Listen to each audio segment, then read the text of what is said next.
All right, welcome back to the Performance Circus, brought to you by Champion.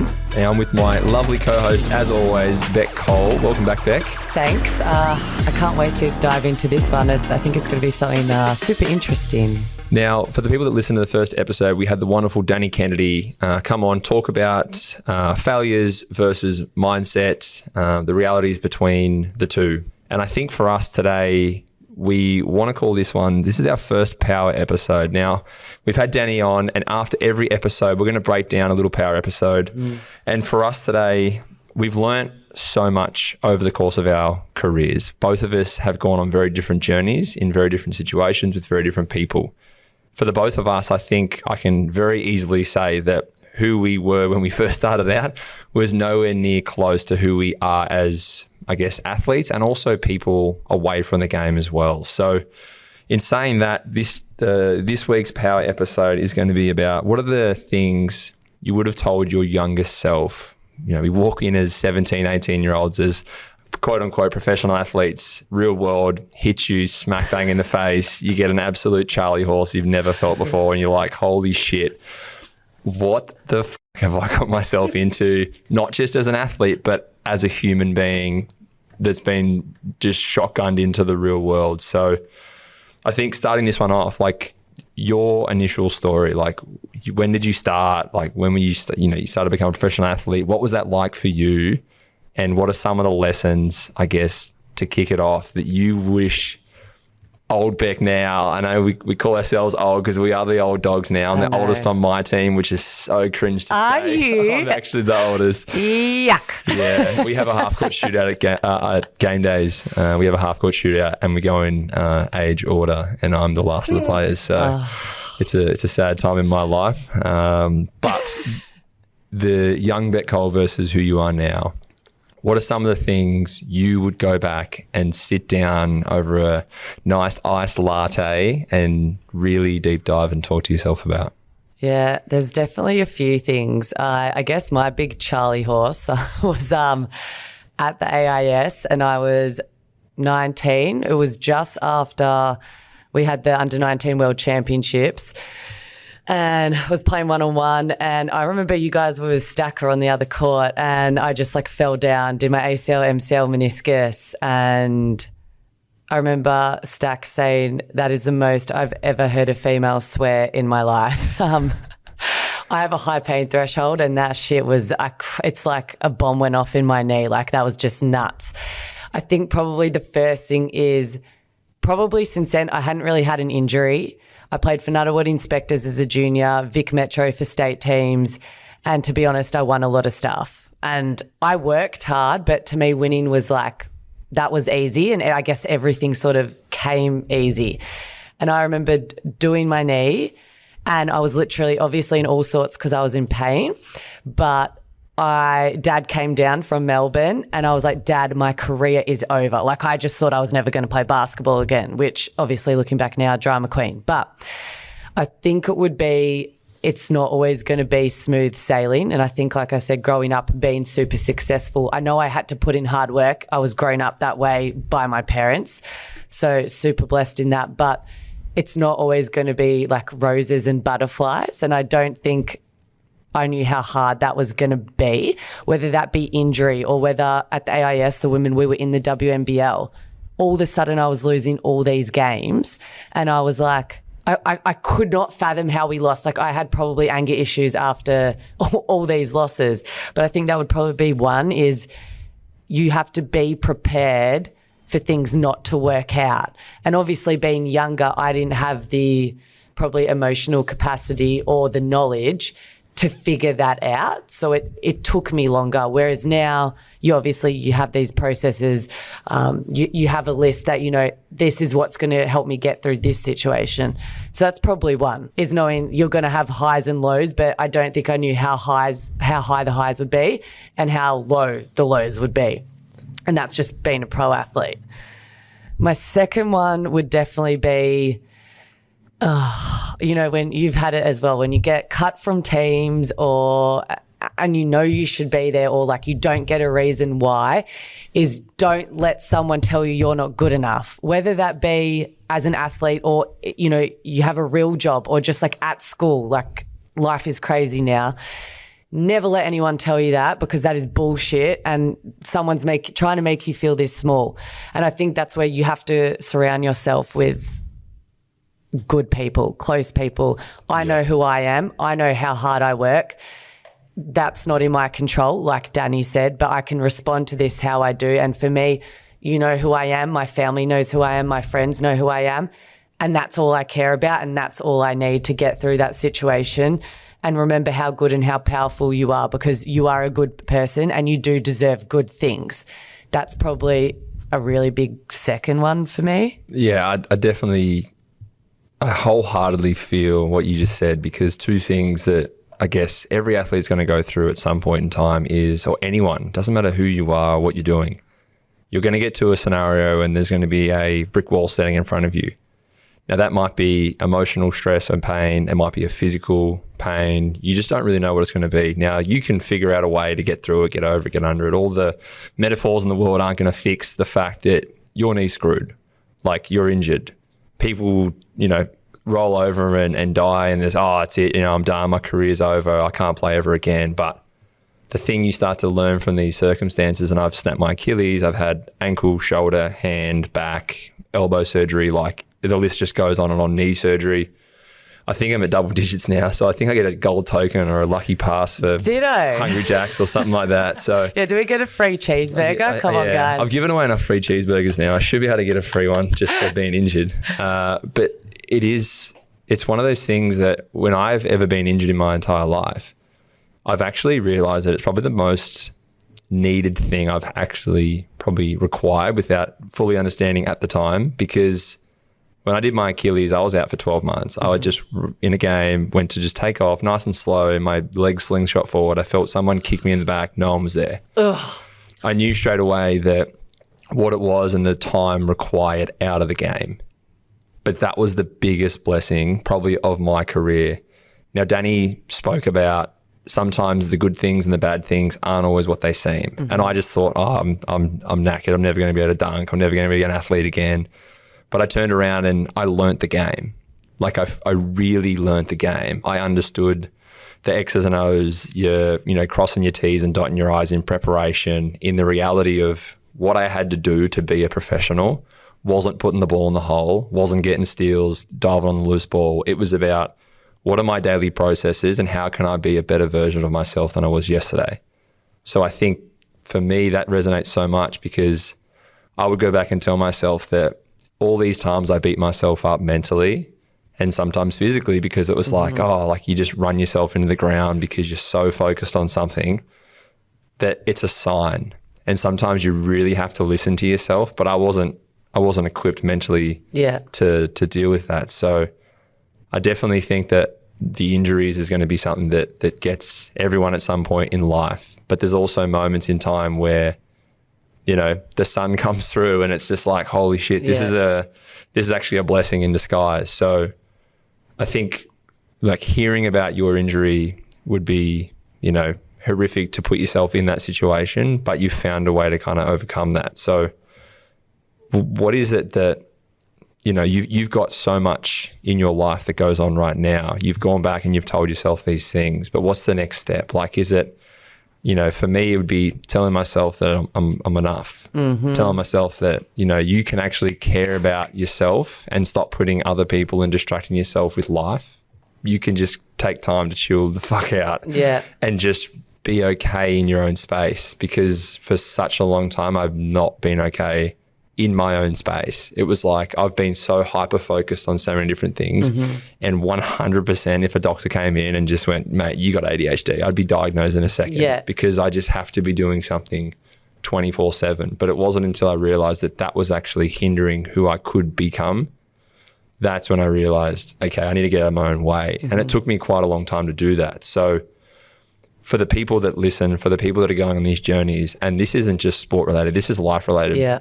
We all stand in our own way so many times throughout the day, let alone in, you know, 10 years, 20 years, 30 years.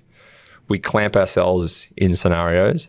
How do you talk to the next generation or the person listening to this saying, man, I kind of feel a little bit of that. I've been in that position before. What has experienced Bec, the wise old head of Bec, Cole, what do you tell that version of yourself going through that? I think for me, a big thing as well is find your circle of people you can trust and you can be vulnerable and you can talk about these things. Because a lot of the times, you can go see a psychologist, but for me, it's people who I actually trust and know what I'm going through. I think if I could have been more vulnerable and opened up about what I was feeling, about what I was going through, it probably would have made me see things clearer, probably would have made me find that lesson, and learn from it quicker and get to the good side or the other side or whatever you want to call that. But for me is finding your people, and it's okay not to be okay, and vulnerability is power. And if you let others help you, you can all succeed. I think that would be a massive thing for me. And whether maybe that's a teacher, maybe that's a coach, literally it could be anyone. But if you have someone special, is use them. That's why they're in your life, to help you, to make you a better person. Yeah, I couldn't agree more. And understanding that who you have in your life directly affects who you become and what you surround yourself with. I know I've transitioned probably out of the whole being really close with my teammates 24/7 off the court, doing as much as I can with them, because I've done that and I've seen best friends, people I call family, up and leave and get to a different team because they're not re-signed or, they retire, and you're like, damn, that one hurt. That's a tough one. So for me, understanding who my circle has to be that can always provide me a steady home base is the most important thing. So it's having my probably 6 or 7 people in my life right now. Some of them are based locally. Some of them just live on FaceTime 24/7 with me. But it's about understanding why they're in my life, how we can help each other grow in a space that's safe for each other as well, because I'm going to have my days where I feel like shit. I've had multiple occasions throughout my life now where I felt I wasn't good enough. I was projected as so many different things, and I started to believe those things. There would be days where I'd come in and I'd be bawling my eyes out in my car, and I'd walk into training and this switch would just flick and I'd have to become something different. And that just gave me chills, yeah. But it was like this mode, and I now do that in a game. People, I'll be loving and bubbly and funny and excited, and as soon as I walk on to shake the referee's hands in the game, I just go into this killer mode. Yeah, that's not a scary tiger either. But I try and... That's me. That's you. I'm lucky you're not on my team. We might be in trouble. But it's I have this shut-off mode where I did that to myself for so long because I felt like what other people said about me was so true, and I didn't love myself enough. I didn't care about myself enough. And some of the shit I've gone through has been so public and I've been dragged through the mud. But you sit there in that space and you're like, I'm not that person. Yeah. I know who I am. I know what I want to be, and I don't want to be this. But it's so hard to get out of your own way. And it took me so long to realize that it was only me fighting me. It wasn't other people fighting me, because I really didn't give a shit what anyone else thinks. And I know you don't either. But it was hard to kind of separate the two, because it's that's so real. Those words hurt. Those actions feel violent to me. And when you're such a loving, caring person for so many people that you probably don't really need to be loving and caring towards, but that's just who you are, you understand pretty quickly that telling your younger self it's okay to be honest. It's okay not to stand in your own way, you're shitting in your own bed and then complaining, well, why is this happening to me? It's it was me the whole time. And you're far out. If I move out of my own way and I accept that, okay, this is going to happen in life, people are going to say things, people are going to do things, you're going to be in situations that are uncomfortable. Now it's about what can I do next? How am I going to put this into my future and say, I'm going to get there no matter what happens. I'm going to bring my army with me. We're going to all walk together in a straight line. We're going to have each other's, back, side, front, everything. We've got each other, and this is okay. So no matter what happens, nothing gets in this circle. So I think you talking about having a circle, it emulates so much, because it's I know my circle. I know that nothing gets in that circle. Yeah. I know I trust that circle with my life. And if you have a circle that's like-minded, that has the same thought processes, wants to work on themselves, wants to plan for the future, wants to think about and project that image of themselves in the future, you're going to have that law of attraction. You're going to have that vibrational frequency of growth. And then all of a sudden, like, the sun's always shining. It's not cloudy outside. Yeah, there's clouds, but you see the sun. So, yeah. And that's, I think, the level of excellence I try and place on other people without telling them and pushing them too much. You need to let them walk into a room that's got a big fire behind it and you're like, don't touch that door handle. And they touch it and they burn their hand and you're like, well, I told ya. Yeah. And then they try and do it again. And sometimes you want to say, don't touch the door handle again. But sometimes you have to let them walk through the fire a little bit. And then they come out the other side and you're there with them. You hold them. Hey, it's okay. I'm with you. We're together. This is fine. Let's get through this. Let's help each other. And I think my younger self was like, I can kick down every door. I don't even need to worry about it. I'll just chop the building down. Like, it doesn't matter. I'm a big tough man. You. That was literally me. Then, yeah. That was like, I can just punch my way through this building and I'll just throw it in the bin and I'm fine. I'm a man. Yeah. But then I realized that's not strength. That's not being tough. Being tough is saying I'm not okay and I'm emotional. I need to talk about this. I need to find a way to overcome this situation, because if I don't, I'm just going to stand in my own way. I'm going to be in this circle of, I guess, shit for the rest of my life. And if I get out of the way, well, then there's a beautiful, the Yarras down here, there's beautiful like lakes, and you're like, this is a beautiful space for me to live in and be a part of. So I think once we realized that, the world really became our oyster. And I think it's really inspiring, like us having this chat and us being vulnerable and telling our experiences is going to help others hearing this, whether you're 5 years old, whether you're 105 years old, is that we're hoping that we can help with your growth. We're hoping that you can feel that you're not alone, or, if you're experiencing some of these things, hey, reach out. You and I are always here. I think that's what people don't understand. Like, we're so happy to help another person out. And I think, you do sometimes in the right way. You have to be selfish and you have to be good in order to be the best version of yourself. And I think that is okay too. Yeah. I always love the saying, healed people heal people, hurt people hurt people. And until you heal yourself, you're never going to do any good for anyone else over a long period of time. You might do a little bit of good for a few people, but you're really going to tarnish your real being in self. So it's definitely something that I feel every young man, woman and child, no matter who you are, no matter what you identify as in this world, understand that you are enough. Your dreams are only a limiting belief you've kind of set for yourself, because if you don't set a bar high enough, you're never going to really, people always say, like, reach for the moon, at least I miss, I fall among the stars. Like, that's such a powerful thing, because until you really accept that, like, you can do anything you want, you can really become whoever you want to be in this world. You just have to foresee that as a future, trust in it every day, build great processes, just chip away every day, stack the days, and then everything starts to happen. I love the saying, luck is preparation for locking heads with opportunity. And I've never heard that before. I like that. It's a good one. But it's something that people who get lucky typically don't stay lucky for long. They become unlucky very quickly.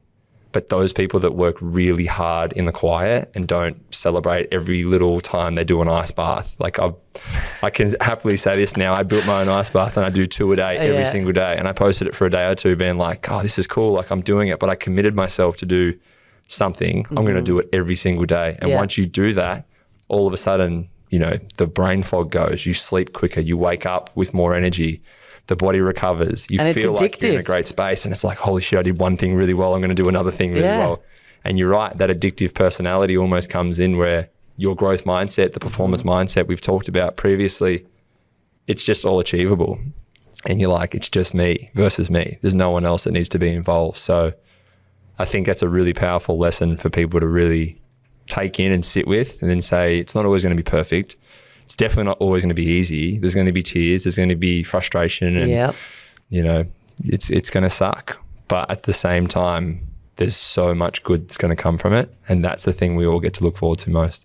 Amen. I think I actually feel really inspired, just like after having this chat, and I almost feel like, I don't know, I almost feel like I want to have a good cry, but it's a happy cry. Like, I don't know, but I feel like if we're empowered by this, others are. And I think, welcome to the Power Chats, baby. I like it. It's this is the first one. The Power episode is really, I think it's launched into a great direction. And I think the continued guests we have on are going to open up new topics for us to discuss and talk through. And I think there's spaces that we probably haven't, had a good deep dive into, which we're going to have to, because I think that the quality of guests and the power of what they have to offer is going to give us such a beautiful platform to help and share so much experience and knowledge to so many people that may not be in that space already. So yeah, it's only up from here, and it's a really exciting journey to be on with you.